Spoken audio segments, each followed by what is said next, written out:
Este vídeo pretende explicar o processo de anglofilização do sistema de direito da Europa, não da União Europeia, porque a União Europeia já funciona como uma embaixada avançada do direito anglófilo. Também pretendo demonstrar como é que o acordo ortográfico, a ideologia de género e a invasão migrante geram o ambiente antropológico necessário para que ninguém se dê conta do que realmente se está a passar.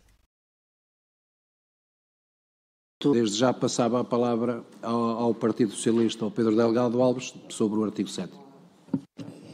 Muito obrigado, Sr. Presidente. A intervenção que o Partido Socialista faz neste preceito é cirúrgica e é coincidente com outra que faz ao longo de todo o texto constitucional e, no fundo, trata-se da atualização no texto da Constituição da expressão identificativa dos direitos humanos. A nossa Constituição é tributária da tradução, então, em vigor, em 1976, da Declaração dos Direitos do Homem e da Declaração Universal dos Direitos do Homem e, consequentemente, acolheu o texto que resulta, aliás, da tradução em língua francesa, que é a língua oficial das Nações Unidas, do referido texto. E, portanto, não só no artigo 16, de que falaremos daqui a instantes, como em vários outros pontos do texto constitucional, há algumas alusões a direitos do homem que, entretanto, seja por força de resolução da própria Assembleia da República, seja pela sua atualização em língua portuguesa para a expressão direitos humanos, cumpre também atualizar no texto constitucional. E, portanto, é a única alteração que fazemos e deixava apresentada, digamos, a proposta de atualização de linguagem para todas as ocorrências em que ela voltar a manifestar-se. Será o caso hoje durante os trabalhos e seguramente noutras reuniões. Muito obrigado. Na esteira do que disse o Sr. Deputado Pedro Delgado Alves, o PSD também preconiza a mesma alteração relativamente à mudança da expressão de direitos do homem para direitos humanos e recordando que o articulado da nossa lei já tem 46 anos e recordando também que houve uma resolução da Assembleia da República número 39/2003 de 3 de abril, que adotou recomendação relativa à adoção por entidades públicas e privadas da expressão universalista para referenciar os direitos humanos e que foi recomendada a substituição da expressão direitos do homem por direitos humanos e que, recordo aqui também que na origem desta resolução da Assembleia da República esteve o projeto de resolução número 637/12º da segunda sessão legislativa, apresentado pelo PSD e pelo então CDS-PP, e que foi aprovado com os votos a favor do PSD, PS, CDS-PP, Bloco de Esquerda e com a abstenção do PCP e do PEV e que preconizavam também a revisão de terminologia direitos do homem para direitos humanos. Mais recentemente, recordo a Lei 45/2019, de 27 de junho, que procedeu também à revisão global da linguagem utilizada nas convenções internacionais relevantes em matéria de direitos humanos, a que a República Portuguesa se encontra vinculada. Esta apresentação relativamente à alteração desta denominação vale também para a alteração que propomos para o artigo 16º e que fica também já aqui nesta parte apresentado. Penso que há propostas menos inócuas e outras mais substantivas e também mais gravosas do ponto de vista da alteração das relações jurídico-constitucionais. A substituição dos direitos do homem por direitos humanos vem na tradição mais recente, daquilo que tem sido a evolução doutrinal nesta matéria também, e não provoca nenhuma alteração de substância no sentido material das normas. Gostaria de começar por falar da alteração da designação dos direitos do homem para direitos humanos que vários partidos propõem e, à semelhança do que também alguns fizeram, dizer que esta intervenção vale para todas as ocasiões em que esta alteração seja sugerida e é de concordância até bastante forte, porque sempre nos revimos, enquanto liberais, numa tradição mais anglo-saxónica de entendimento dos direitos humanos do que propriamente qualquer outra. E não, homem com H grande, maiúscula, não é o mesmo de humano. Não. Não chega, não IL, não PS, não PSD.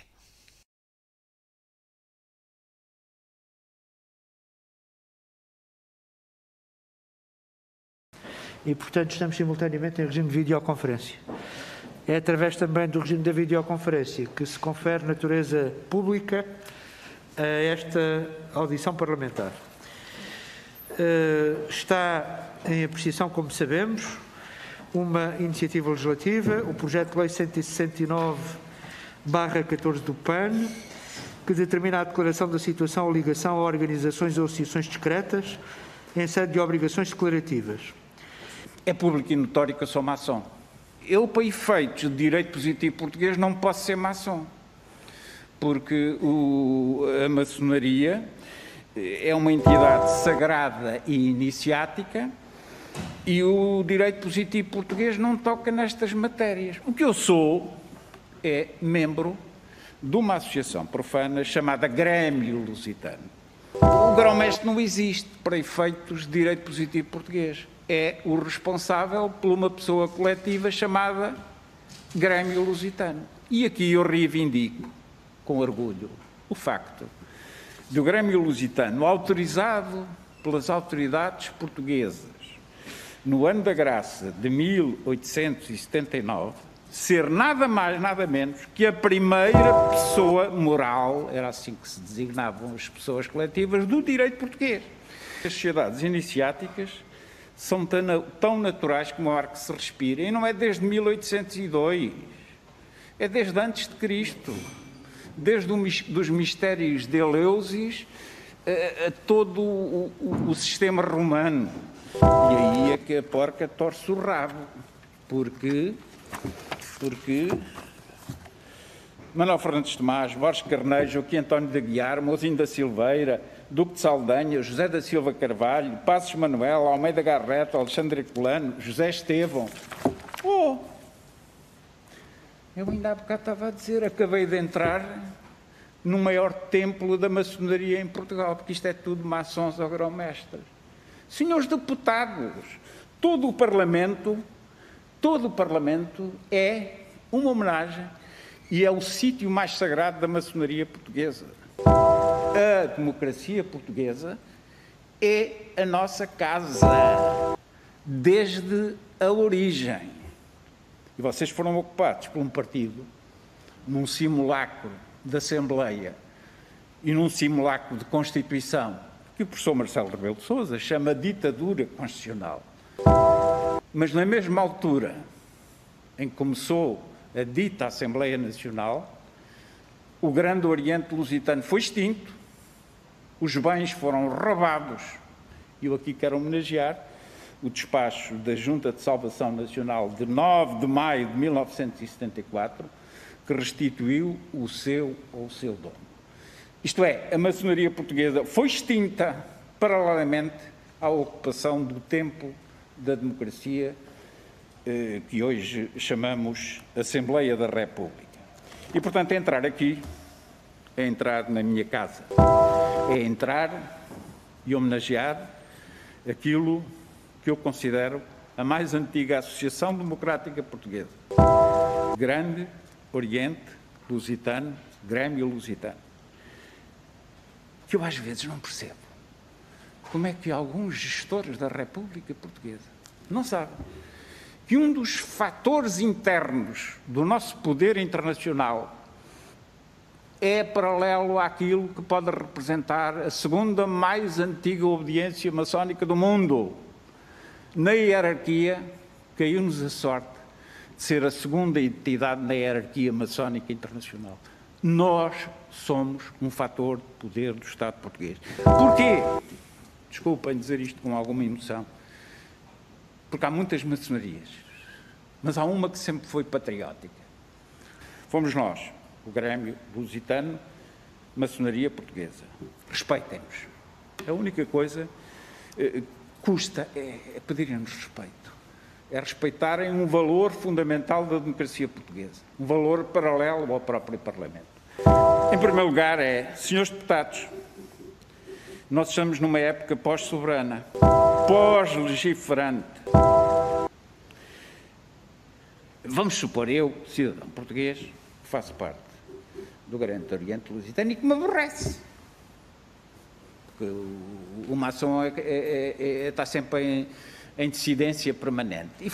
E vamos supor que eu, em vez de ir para o Grande Oriente Lusitano Unido, inscrevo-me diretamente no Grande Oriente de França, na Grande Loja de Inglaterra ou na maçonaria turca. Como é que se aplicam estes diplomas neste meu associativismo? Onde é que eu vou declarar? Segundo, mas quem é que diz que eu estou para aturar os partidos portugueses? Não aturo nenhum. Não tenho partido. Mas tenho partido europeu. Senhores deputados, neste momento a Constituição que Vossas Excelências fizeram abriu o direito positivo português à ordem europeia, abriu à ordem cosmopolítica e humanística, cosmopolis. Está na nossa Constituição.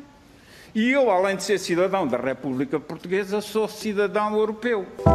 E aquilo que Vossas Excelências legislarem está sujeito a um controle dos órgãos jurisdicionais europeus. Eu não estou a dizer isto de cor, porque houve um dia uma região italiana que tentou fazer uma legislação parecida com um dos projetos e o Tribunal Europeu, pumba, ofende o artigo 14 da Convenção dos Direitos do Homem. Mas a vida dos homens não é uma massa física separada, um grupo.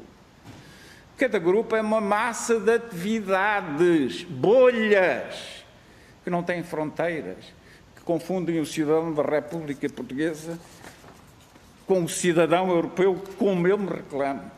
A vida hoje é diferente do tempo da outra senhora. Nunca a maçonaria se pode definir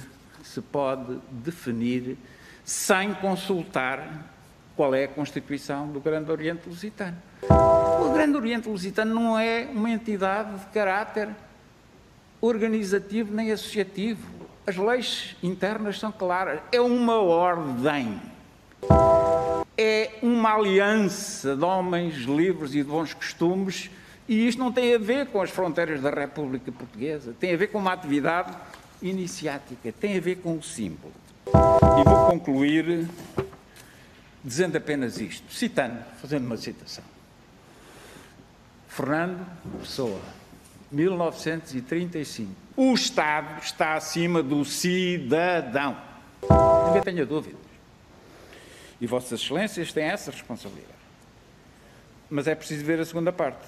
Mas o homem está acima do Estado. E estas matérias são matérias do transestadual, do transnacional. As matérias da maçonaria estão ao lado do Estado. Não estão acima do Estado, estão ao lado do Estado. E aqui é preciso ter muito cuidado para não cair no ridículo. E não metam aqui a religião, última ideia, porque com a religião está tudo bem.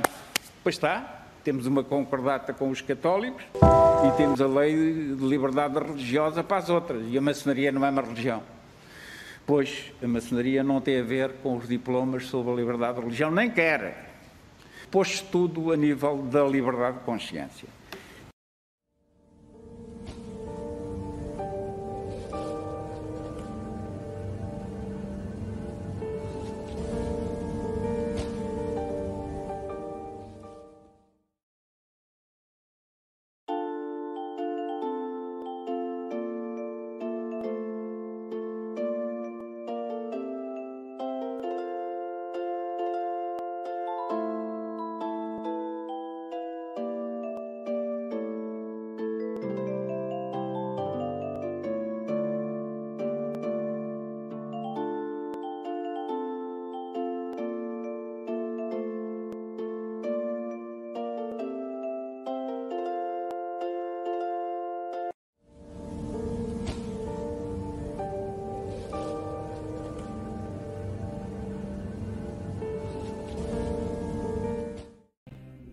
Porque para Lutero, a justificação é uma questão judicial. É uma justificação forense. Ou seja, você é pecador, desordenado, safado, sem vergonha, e então o Cristo escreve, digamos assim, uma quitação. Você não me deve mais nada, você pode entrar no céu, quando você acredita nisso, está salvo. Mas eu continuo pecador, eu continuo sem vergonha, eu continuo aprontando, eu continuo egoísta. Não tem problema. Na cruz, Cristo pegou a sua dívida, pregou na cruz, essa linguagem é a analogia de São Paulo, né? Pregou na cruz e está perdoado, de boa. Mas onde é que está o problema de Lutero? O problema de Lutero é que para ele isso é simplesmente uma coisa judicial, é uma ficção jurídica. Você de fato não está salvo, não houve nenhuma modificação em você. Você continua sendo o velho sem vergonha de sempre, só que você bonzinho com você, faz de conta que está quitada a dívida. E aí está resolvida a história. Então é claro que com este conceito de justificação, eu quero que vocês entendam isso agora, reflitam sobre isso, é aqui que está a coisa. Com tal conceito de justificação, é claro que não tem sentido celebrar missa. Por que é que para os protestantes um ser humano nunca vai ser santo? Bom, trata-se de duas visões de ser humano completamente diferentes, ou seja, duas antropologias, antropologia católica e antropologia protestante. Nós, para esclarecer melhor qual é a grande diferença, poderíamos apresentar aqui dois autores que viveram na mesma época, Santa Teresa d'Ávila e o próprio Martinho Lutero. Os dois viveram no século XVI. Santa Teresa d'Ávila, no seu livro Castelo Interior, ela apresenta uma comparação, dizendo que no coração do ser humano, ou seja, no centro da alma, na sétima morada, encontra-se ali a Santíssima Trindade.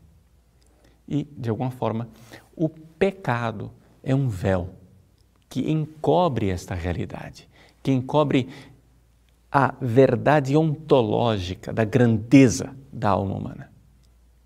Já Lutero tem uma visão que é o extremo oposto. Se nós formos ler o seu comentário à carta de São Paulo aos Gálatas, iremos ver que Lutero diz que o ser humano é pecador. Ou seja, na realidade, a natureza humana, por causa da queda do pecado original, tornou-se corrupta. E, comentando o capítulo 3, versículo 6 de Gálatas, ele diz: a fé, ela é considerada por Deus como se fosse justiça, ou seja, a fé encobre a miséria humana, ela é o véu que faz com que o homem possa se apresentar diante de Deus como justo. Veja, são duas realidades bem opostas.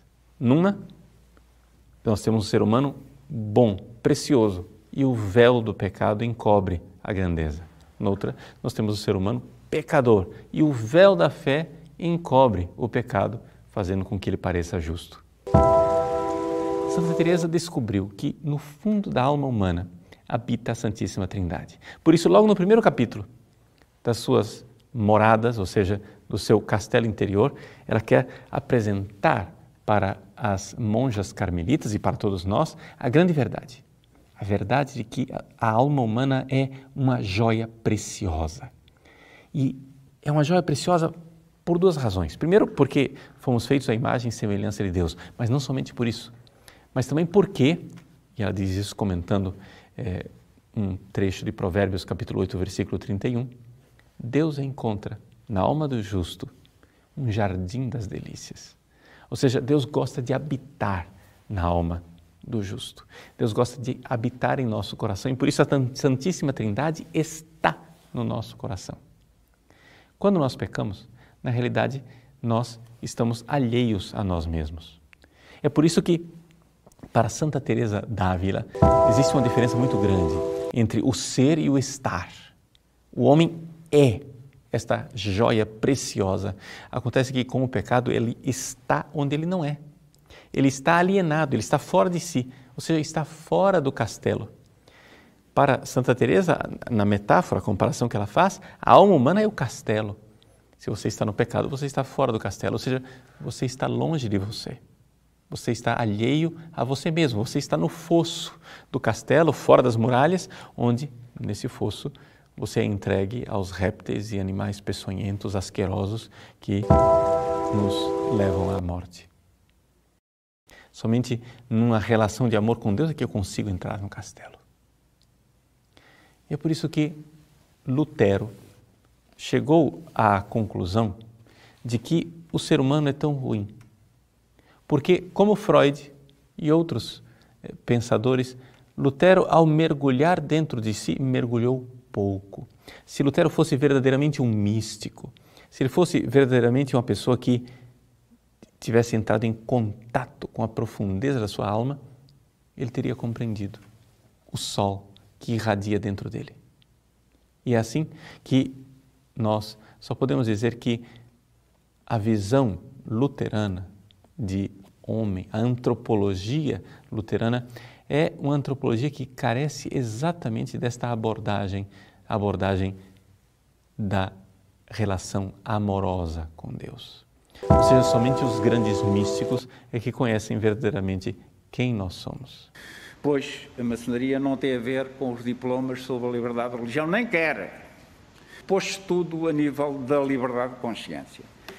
Lutero permaneceu fora do castelo, permaneceu enxergando aquilo que ele achava que era a profundeza do seu coração de pecador. E é por isso que ele diz que o homem é simul justus et peccator. O homem é ao mesmo tempo justo e pecador. Por quê? Porque ele olha para dentro de si e vê as tendências, a concupiscência, as paixões. Mas na realidade, ele precisava ter entrado mais fundo. Essa concupiscência que Lutero achou dentro dele, ele achou que era a total perversão da natureza humana. Santa Teresa d'Ávila não está de acordo. Para ela, as paixões, sim, são algo que nós encontramos dentro da alma, mas só nas primeiras moradas. São pequenos animais, ela usa a palavra sabandijas, são pequenos animais que nos mordem e impedem que a gente enxergue a beleza do castelo. Lutero, mordido pelas paixões, pelas sabandijas, não conseguiu enxergar a beleza, o cristal, o diamante, a joia preciosa, esta pérola do Oriente, que é a alma humana. Se ele tivesse, então, se voltado para o centro do castelo, se ele tivesse aceitado fazer esta grande jornada, esta viagem para as profundezas de nossa alma, ele teria encontrado ali a Trindade que brilha e teria encontrado o projeto de santidade ao qual todos somos chamados. Por isso, a grande verdade do ser humano é a nossa santidade. E se nós não somos santos, é porque precisamos voltar a nós mesmos. Precisamos entrar no castelo. And Christianity is the only religion that I know of that offers a hand and says, if you confess your sins, your transgression, you don't need to sacrifice anyone or anything. The secret is you admit you did it wrong. You transgressed, you sinned, you cheated, you lied, you stole, you killed, you maimed, you hated, you dishonored, you desecrated. You admit it, you repent, and you can be free. This is the beauty of Christianity, the end of scapegoating, the end of sacrifice, that sort of sacrifice. Not personal sacrifice, that's a different thing. But the evil people, as Scott Peck says, that is the death knell to them. They will do anything to avoid that. Their number one priority is hiding what they've done that is wrong. They absolutely can't tolerate even thinking about it. And this is why we have the gaslighting, and this is why we have the narrative building and the storytelling.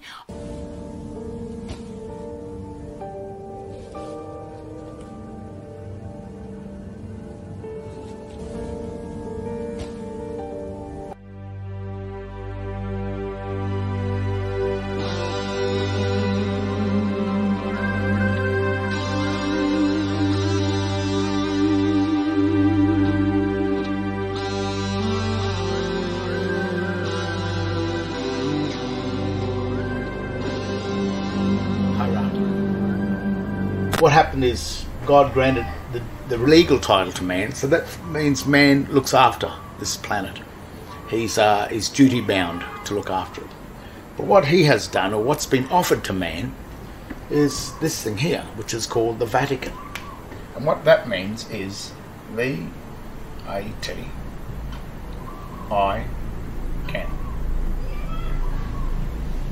Vatican, which means that I can, which means holder I can.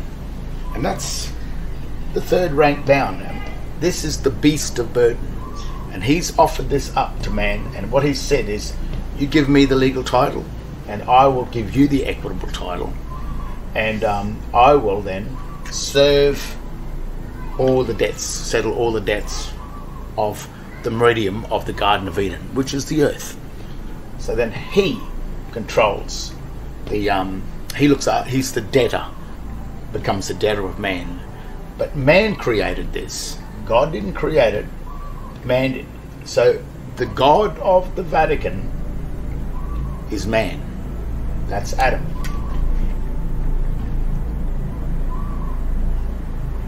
That means man. Adam means man. And that's because this people here, it knows how to confer the debts of man back onto man. Now the next hierarchy down is the debtor. So the Vatican creates a debtor for the Vatican. Man created the debtor to pay the debts of man. It's the Vatican. The Vatican creates a debtor. Babylon, which means baby for long time. The surnames. And the infant surname, an infant, so that when you're born, you're birthed into this state of Babylon here, which is really also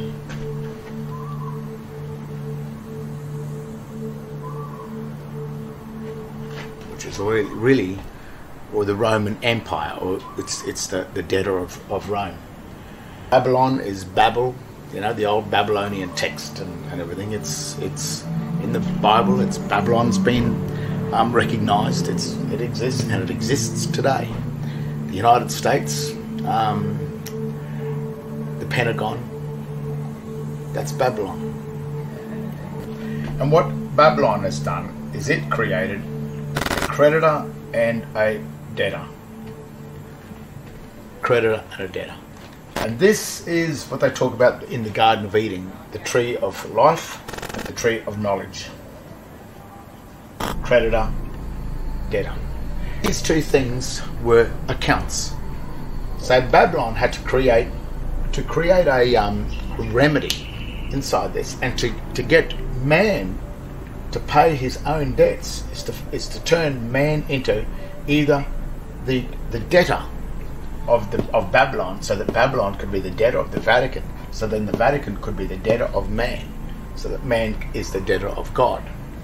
But what this thing here is trying to do is get rid of man, because this is the serpent, the usurper. It usurps in, and if it can get rid of man, then all of the debts that are paid to Babylon and then to the Vatican, if man isn't there, then he gets to keep the loot, keep the gold. Here's the first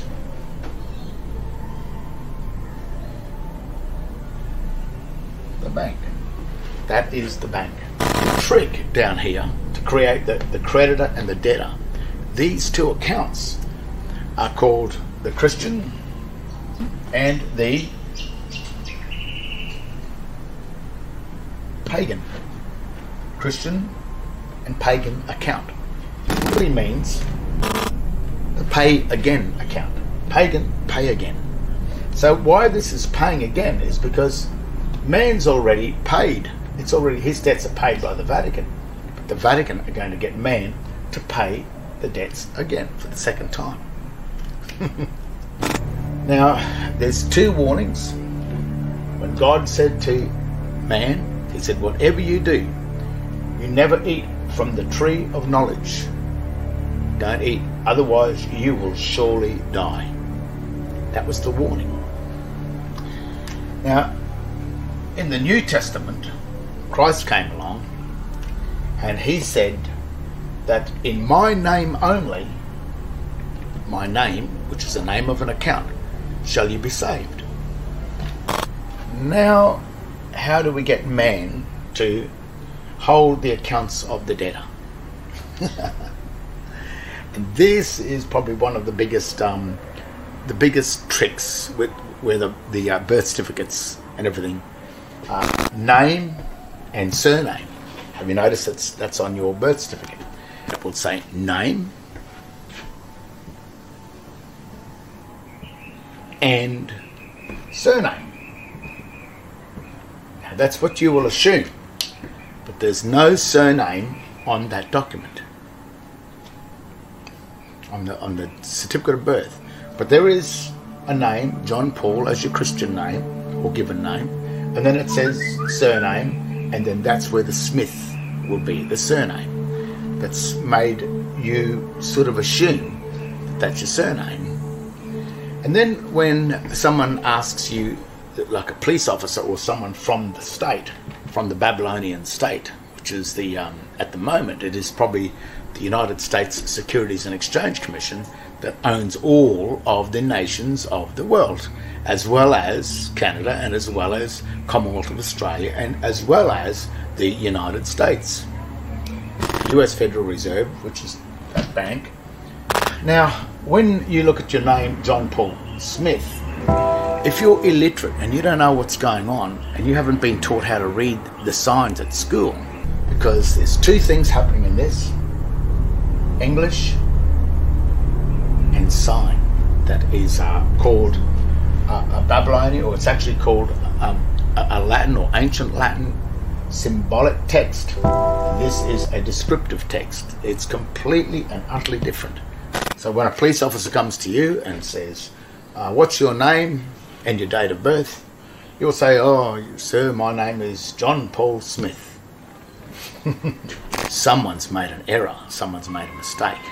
And if you're the one that's claiming John Paul Smith to be your full name, when John Paul is your full name on the birth certificate, then that police officer has been trained to, as soon as you give a full name, which includes your surname, which is incorporated with your real name, it's an incorporation, and a presumption, he will take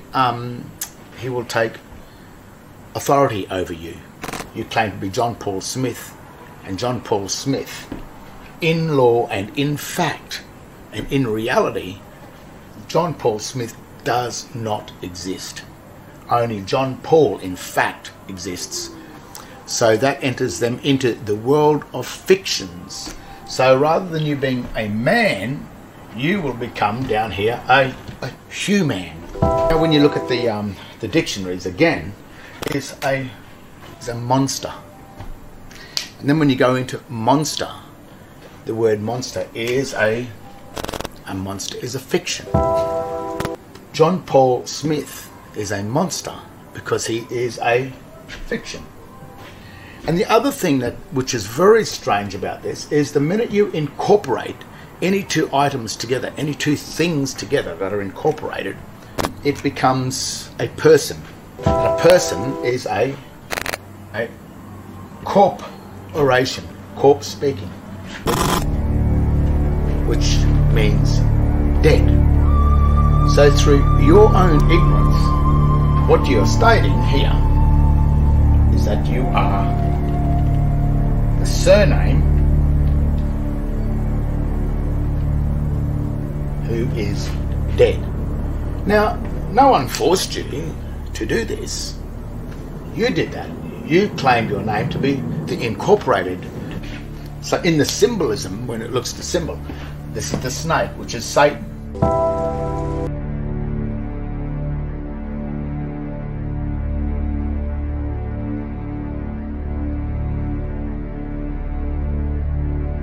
Controlled under statute law. So you've been under the control of statute law, which is not free will, which is under what Satan wanted. You're under the control of Satan. God gave man the free right to make a choice to enter into the debtor or the creditor. Into the Latin dictionary, surname means the thing that creepeth up from below.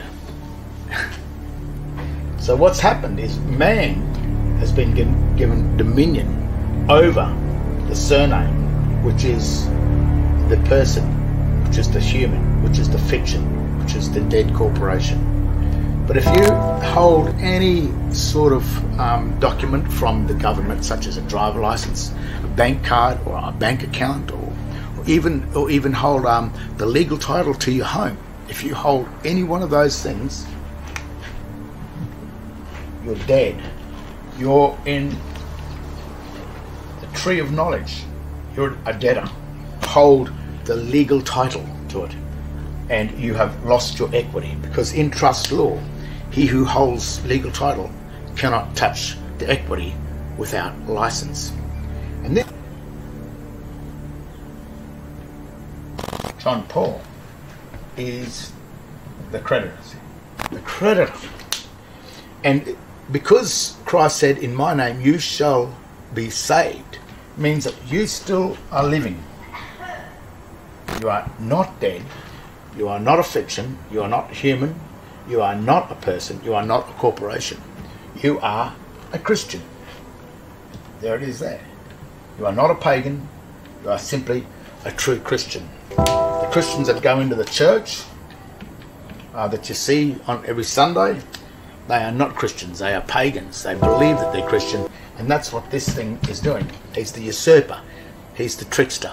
Satan is always the Lucifer, the illusionist. Pôs tudo a nível da liberdade de consciência. Não, são a base de tudo, mas é porque são a base de tudo que não vale a pena perder tempo. Enquanto você não convencer o povo que há essa gente que tem que ser extirpada, é quando você se dirige a eles para fazer críticas, eles riem-se de si. Essa gente, chama-se maçonaria ou outra coisa qualquer, está lá instalada. Tudo isto é realmente uma coisa que enoja qualquer cidadão, o que se passa neste país. Eu não tenho outra qualificação para o que está a passar na nossa terra. Não, tudo me faz impressão. Tudo isto para mim é um nojo, percebe? A política em Portugal é cada vez mais um nojo. Em primeiro lugar senhores deputados, nós estamos numa época pós-soberana, pós-legiferante.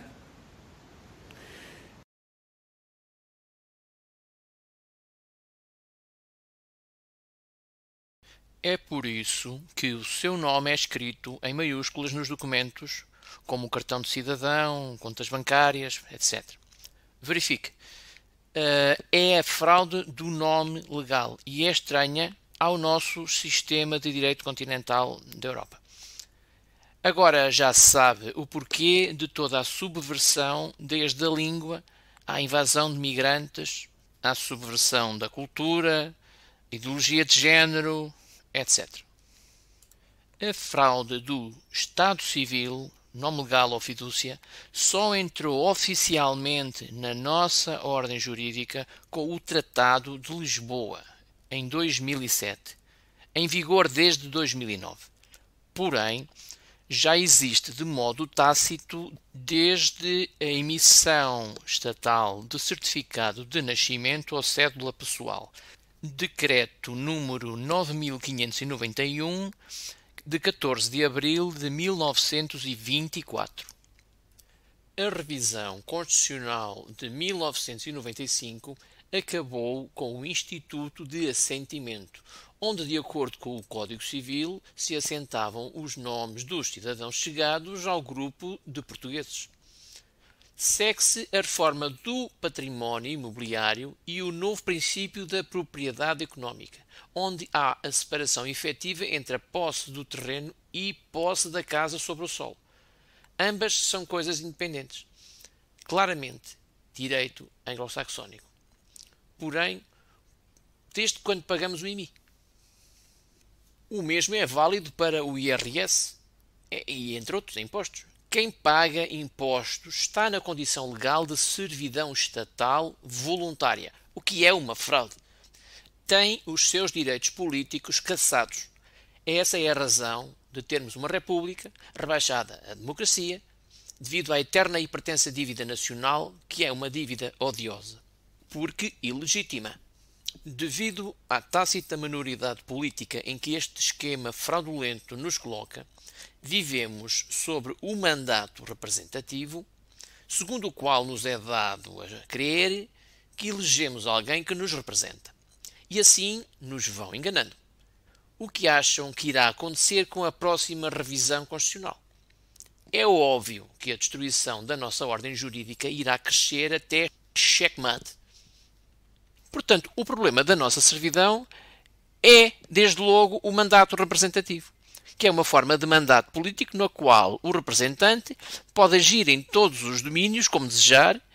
Ele não tem que respeitar os compromissos que fez diante dos seus eleitores porque ele deve obediência ao partido. Portanto, nós podemos mudar os partidos, inventar novos partidos e continuar a eleger partidos e nunca vamos sair disto. Aquilo que realmente pode mudar alguma coisa será passar para um mandato imperativo, para isso teríamos que estar preparados e organizados, designado por uma forma de representar na qual o eleito tem a obrigação de respeitar as diretivas dos seus eleitores, sob pena de, a qualquer momento, ser demitido das suas funções. Direitos do homem não é a mesma coisa de direitos humanos. Isto já traz marosca agarrada. A mesma marosca anglo-saxónica. E não, homem com H grande, maiúscula, não é o mesmo de humano. Não. Não Chega, não IL, não PS, não PSD.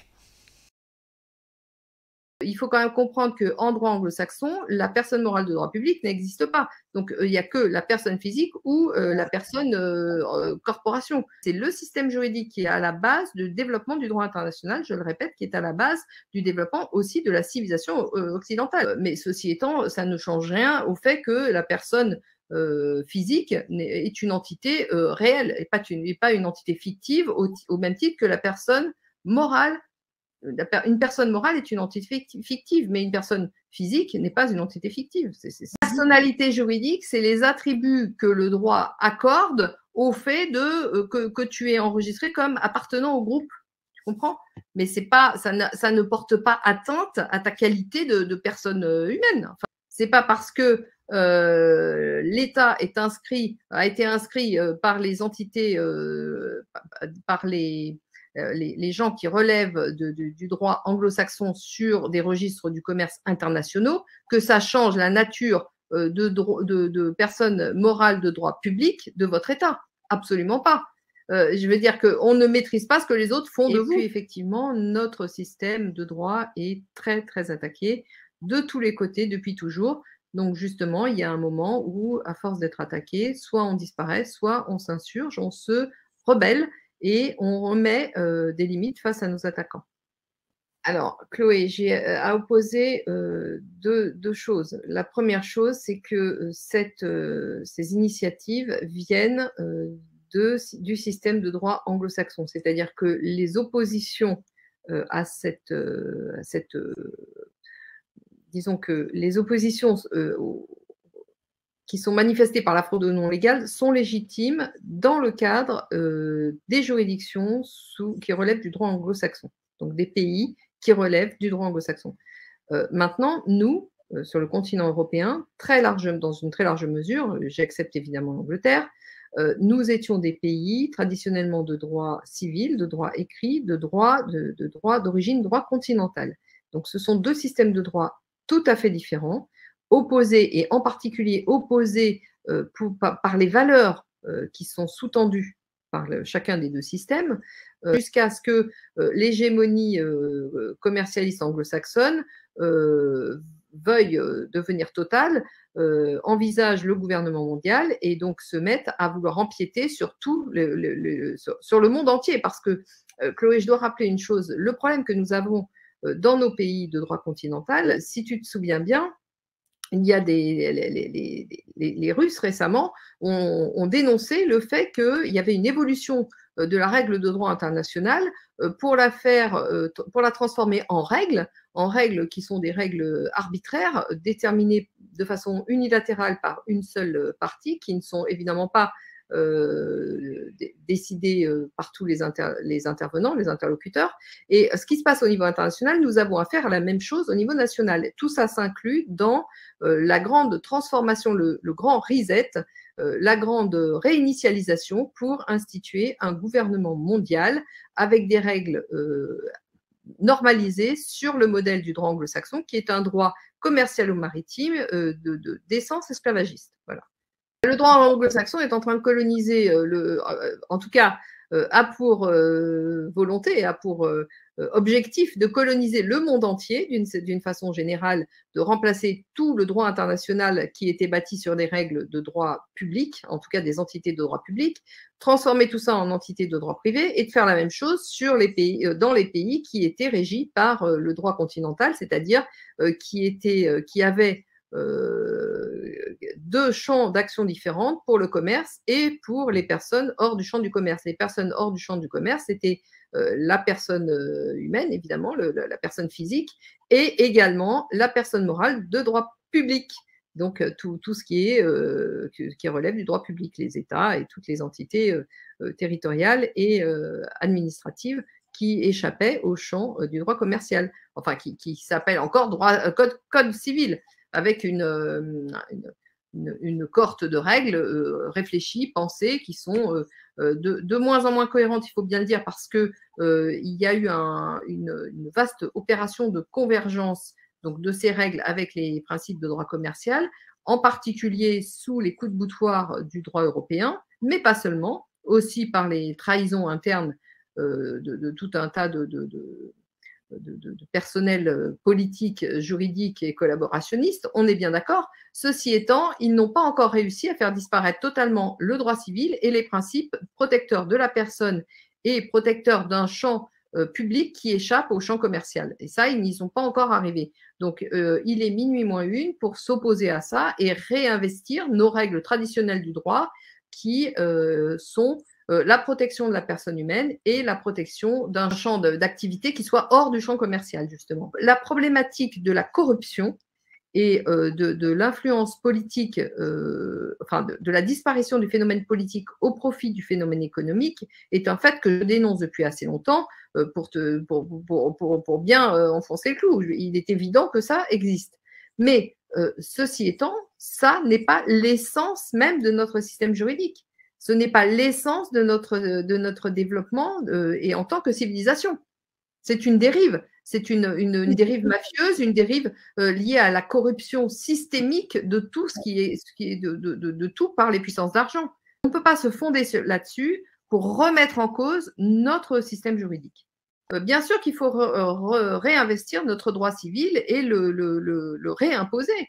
Et effectivement, il serait souhaitable qu'un grand mouvement politique se développe pour la protection du droit continental et du droit civil, qui système de droit continental et en pratique le code civil est le dernier rempart contre l'esclavagisation totale des hommes. Homem com H grande, maiúscula, não é o mesmo de humano. Não. Não Chega, não IEL, não PS, não PSD. Pôs tudo a nível da liberdade de consciência.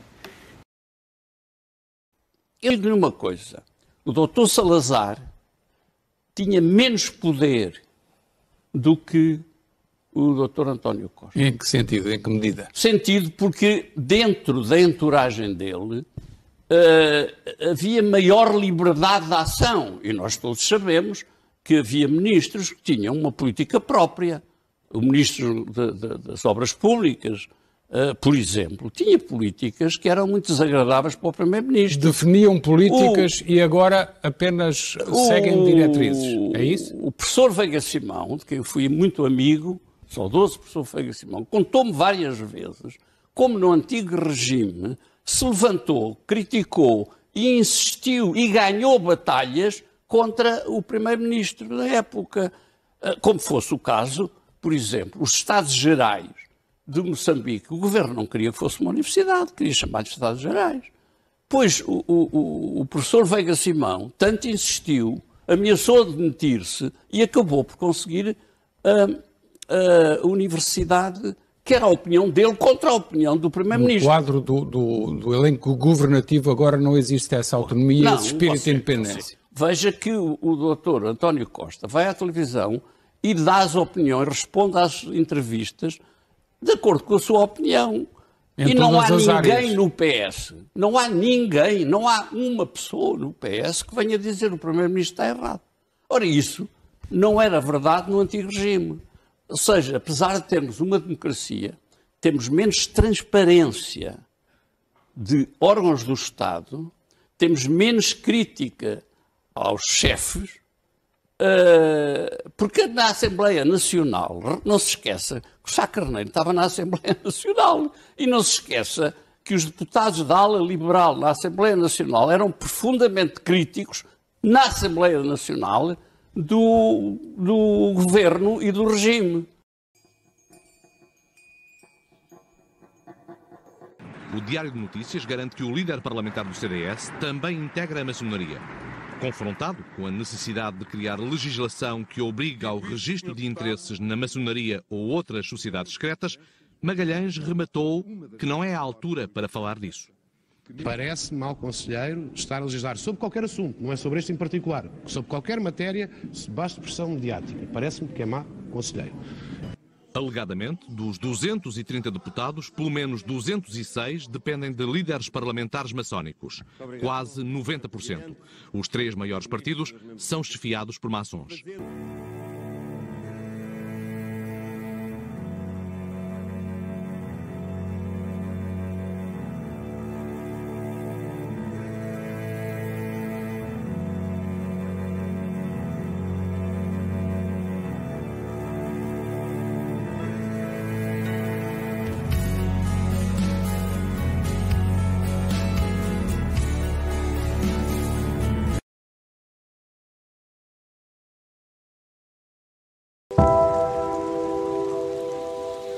Só que apercebi-me, quando estava no Partido Socialista e estava na Assembleia da República, até, por exemplo, sei lá, nos inquéritos parlamentares, apercebi-me de que havia mudanças de opinião de colegas, deputados, de gente do partido, às vezes abruptas, que eram inexplicáveis. Uma pessoa estava a defender uma coisa e, de repente, passava a defender outra. Às vezes diziam-me a mim, fulano é incompetente e tal. E de repente escolhiam-me para isto ou para aquilo. Bom, e depois comecei a verificar que isso se passava com pessoas que eu sabia eram membros da maçonaria.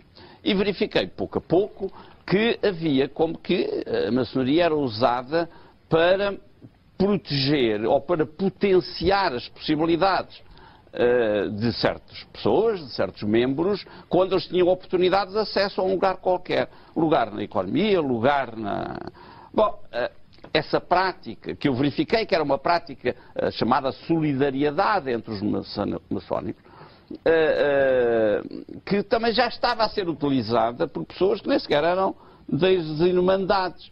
Eram antigos funcionários do partido que estavam nas autarquias, eram funcionários de partidos que estavam em funções, eram os deputados, era o poder económico, os interesses normalmente económicos.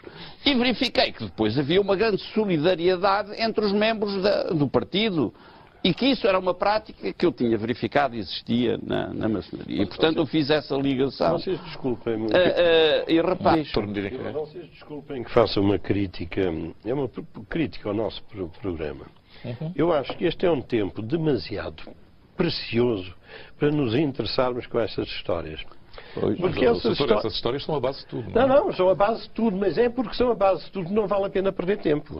Enquanto você não convencer o povo que há essa gente que tem que ser extirpada, é quando você se dirige a eles para fazer críticas, eles riem-se de si, olha lá um anjinho. Pois, mas eu não tenho outra via de tentar convencer o povo disso que utilizar essas oportunidades. Eu desde rapaz que ouço falar da maçonaria, dos seus males e dos seus bens, Essa gente, chama-se maçonaria ou outra coisa qualquer, está lá instalada. E tudo o que a gente diz aqui serve para amanhã ou depois, quando algum deles porventura nos vir, tem olha estes anjinhos a pensarem que a gente vai mudar alguma coisa. Tudo isto é realmente uma coisa que enoja qualquer cidadão, o que se passa neste país. Eu não tenho outra qualificação para o que está a passar na nossa terra. Não, tudo me faz impressão. Tudo isto para mim é um nojo, percebe? A política em Portugal é cada vez mais um nojo. Eu tenho maior e mais progressivo desprezo por quase todos estes políticos. Exemplos muito claros e muito categóricos. Isto é a evolução da dívida pública portuguesa desde 1800 e tal até agora. Esta linha verde, não sei quem é que está a transmitir. É aquela. Vai ser esta Câmara aqui de cima. Esta verde. Quer dizer, isto subiu com a democracia parlamentar, enfim, lá houve coisas parecidas com as de agora, e depois, quando o dinheiro acabou, como já devíamos muito, tivemos que nos entregar a um sujeito que tomasse conta do dinheiro. Saltou o Salazar e veio pôr as contas em ordem. Até aqui. Ele saiu. E nós resolvemos voltar a pôr as contas em desordem. Estamos aqui. Ora, se vocês repararem, dali para ali são partidos.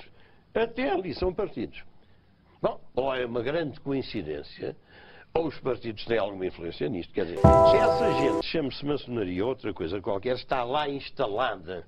E tudo o que a gente diz aqui serve para amanhã ou depois, quando algum deles porventura nos vir, tem olha estes anjinhos a pensarem que a gente vai mudar alguma coisa. Patetas, bom. E andamos há décadas a tratar de patetices.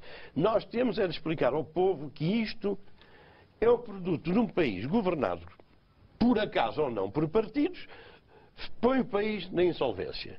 Volta a ser governado por países, pode voltar a pôr o país na insolvência. Quando não teve partidos, lá conseguiu compor as coisas. Vamos a primeira aqui, a primeira aí e a segunda com a dívida a subir. Isto é um acaso. Isto foi uma maldição do tempo. Não é um acaso. Aqui os anos 20, 30 foram anos de guerra. Temos que explicar isso. Agora, por acaso, enquanto não houve partidos, a gente enfim, foi pagando aos caradores sem 7%. Andam para os partidos, ficamos estrangulados a pagar juros. Bom, eu convido o país a pensar com a certeza de que eu gosto de melões de Almeirim e não gosto de umas abóboras que se vendem por aí. Claro. É que eles, ou alguém aparentado com eles, conduz o país sempre à insolvência. Gráfico passei. Segunda coisa, que pugnam por uma realidade que é impossível e que estoura. Mas isso o Henrique Neto disse aqui claramente. Mas isto é mostrar, não é dizer, Mário. Olhar para isto é diferente. Doutor não, você sabe, Marco, a gente diverge numa coisa. Você gosta de paleio e eu não gosto. É simples. A primeira provocação que eu lhe dirijo, os senhores têm sido cilindrados pelas máquinas políticas, ao ponto do quase silenciamento, não seleção. Da vossa? Propriamente não me sinto cilindrado por coisa nenhuma. Se sentir-me se aparecesse alguém com algum argumento que valesse a pena. Porque nem perco tempo com esses cilindros. Você sabe, é muito difícil este país iniciar um percurso sério. Porque quando vocês falam de diálogo, vocês estão a falar do diálogo em Portugal como possível entre o marido enganado e a mulher adúltera. Não é fácil. Porque aqui o povo é o marido enganado e a mulher adúltera é a governação. E isto não é possível. Entre mentirosos e pessoas crédulas não é possível diálogo. Como o professor Paulo Moraes diz que o negócio da corrupção é mais rendoso que a droga.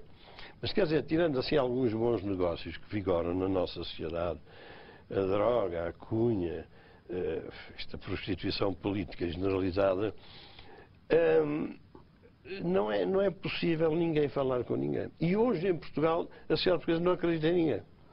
Eu costumo dizer, enfim, de longe vá este agouro, que se um dia for preciso alguém ir à televisão sossegar os portugueses, eu não vejo um português em que se acredite para ir à televisão sossegar os portugueses. Não vejo.